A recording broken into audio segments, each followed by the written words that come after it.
We're doing great. We're doing just fine. Sweet. Want to do headphones? It helps to be able to hear yourself.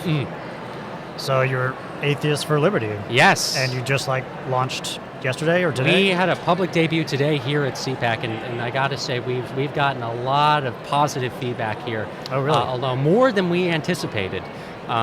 We wanted to come here to say that you can be an atheist and be a conservative, that these are not contradictions, and that we are here to share values. We're here to say that we share values with plenty of conservative organizations that are already here, fighting for the individual, fighting for freedom of expression, fighting for religious freedom, to believe or not believe in a supernatural deity and a God. That's basically the one thing where I disagree from most of the attendees here. Yeah. Secular government, that's another huge thing that we incorporate into religious liberty.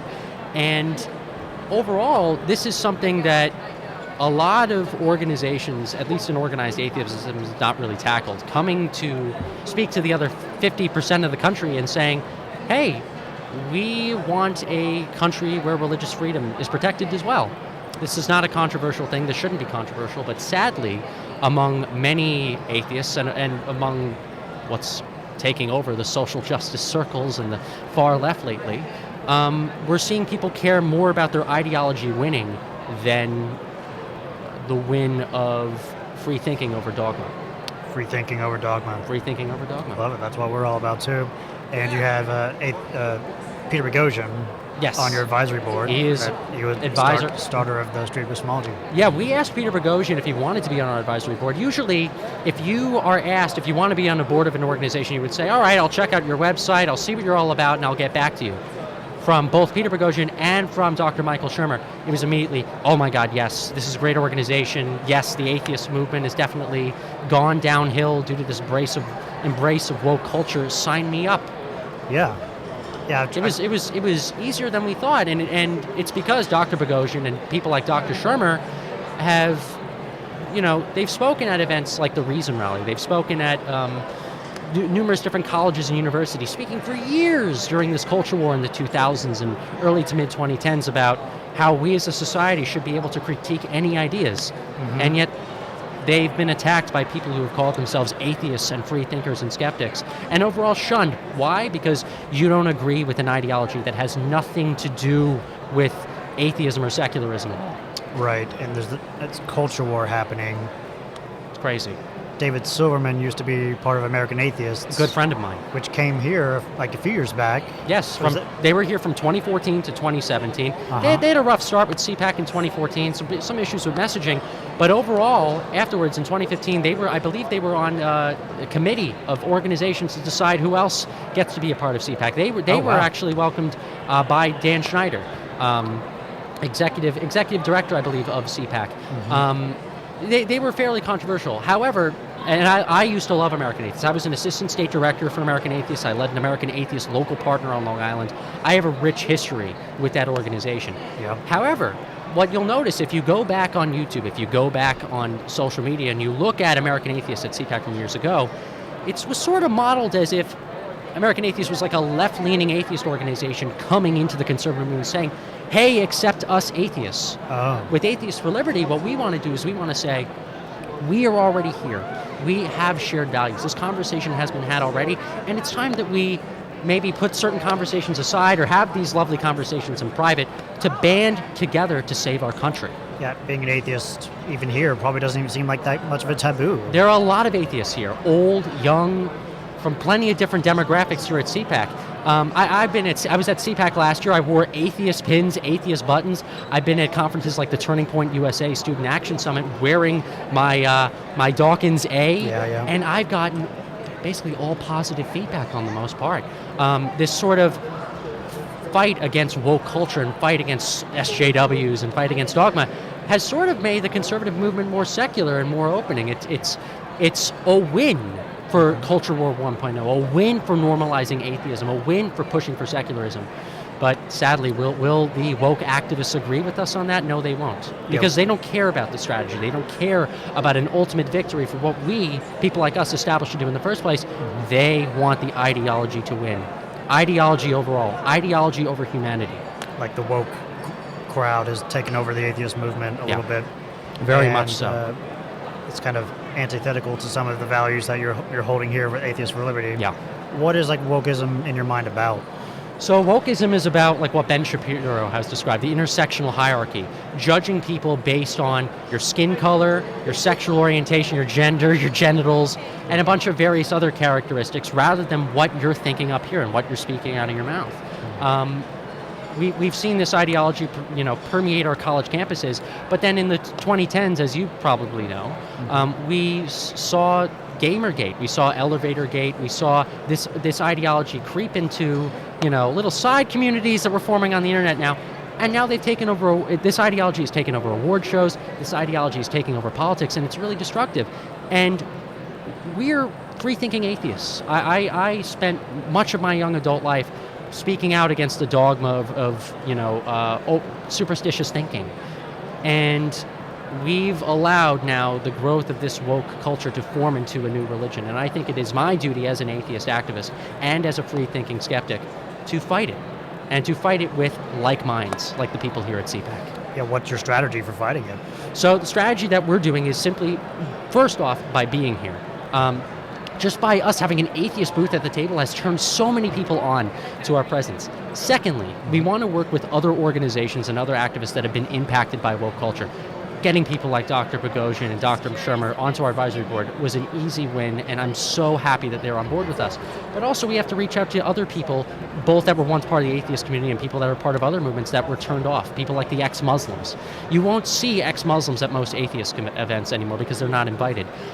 People like my good friends in Mythicist Milwaukee, Myth Informed, they're actually going to be joining us later today, and they're going to be volunteering at the Atheists for Liberty booth as well. Cool. They've gone through, as you know, a huge mess in fighting against woke culture from an atheistic and skeptical perspective, and reaching out to communities that really didn't have much of an atheist voice or secular presence, like CPAC, and hopefully showing that CPAC is not what people think it is. It's not this dogmatically religious place. There are people, of course, people of faith that like seeing us here, and we want to work with them, and there are a lot of atheists here too.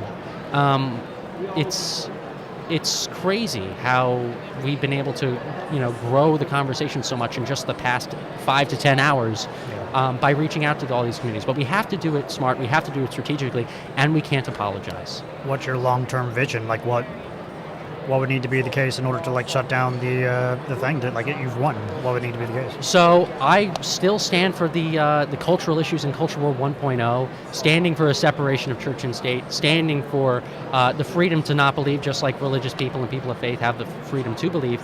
But also, we have to show that any dogmatic ideology, just like religion, is harmful to our country if it's not challenged, if there isn't an environment where people can speak and people can critique it openly. Mm-hmm. We saw a community that was built on free thinking and skepticism completely shun any critique of an ideology that really had nothing to do with atheism at all.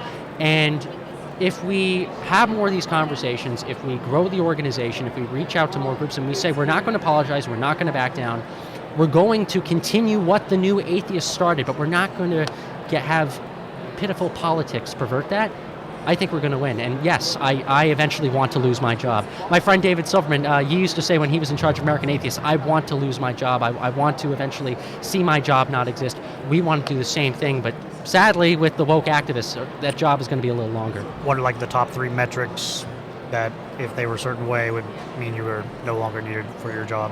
So, of course, we use, like you probably use when talking about religious faith to many people, religious demographics, right? We're seeing the country shift very dramatically. My friend Dave, he pointed out in his book back in 2015 that we are 27% of the U.S. population. You have Michael Knowles, a Catholic, a former New Atheist, but a Catholic of the Daily Wire, publishing an article in April of 2019 saying we're over 23% of the U.S. population. That's the first good statistic to use, to show that non-religiosity is growing, that atheism is growing, and people need to take that seriously. The second thing that we need to invoke, and the second thing that we need to show, is the rise of people standing up against woke culture. Organizations like Street Epistemology and Myth Informed really bringing an intellectual conversation to that, looking at social media stats and data showing that people are fed up with this ideology taking over American culture and American society. And I got to say, the third... How would we measure that? I think we'd have to measure that by a bunch of things. One of our volunteers cited the census as well when it comes to demographics. We might also have to look at other think tanks and other organizations that publish stats and figure out how to analyze it from there. I don't really have an answer for that specifically, Okay. but there are more experts that can speak better about that than I can. And the third thing? The third thing is to talk about different demographics of free-thinking atheists.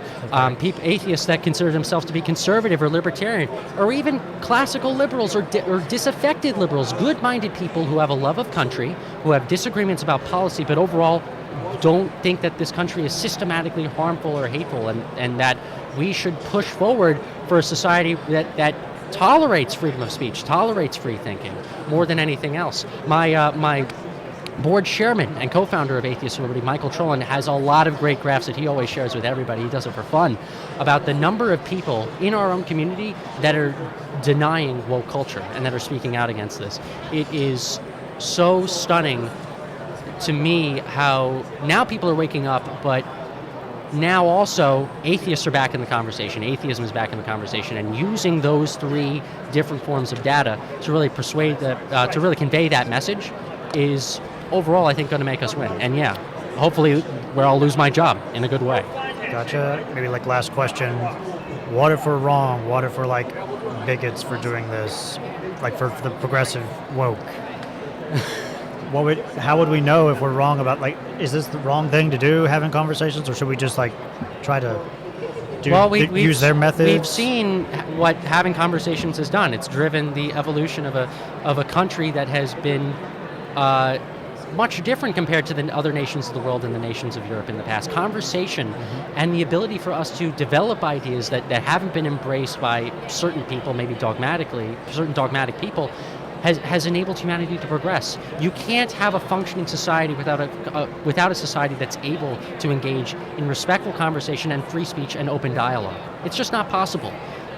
If they think we're wrong, they can think we're wrong, but we know we're right because we've seen the systematic and results of that. We need dialogue to fix our problems. Yeah. And the woke is just like crushing dialogue. I know I'm speaking like I'm from 2015 and we're just talking about free speech all over again, but that's really what it is. And we're bringing the godless voice back into that and saying, we stand for these values, we need to have open dialogue. The woke activists, they won't agree with us anyways. They're always going to not like us. There's going to be an article probably published by the end of today or by from a few days from now saying how much of a bigot I am and how much of a bigot you are for having me on and for me for daring to talk to you. But we just got to push forward together. And I got to say, Reed, I'm glad you invited me on. Yeah, thank you. And see you again. We can chat about maybe a specific policy that we've been talking about. I'm going to be here all weekend. Yeah, we'll be here. See you. Thank you. Awesome. Thank you so much. Good to see you. Good to see you as well. Right. I know I was a little chattery a little bit, trying to figure out my points there, but that's fine. That's great. This is stuff that I've been trying to say for the past year or so. Totally. I've been planning this for a long time, and I really appreciate it. Thank you.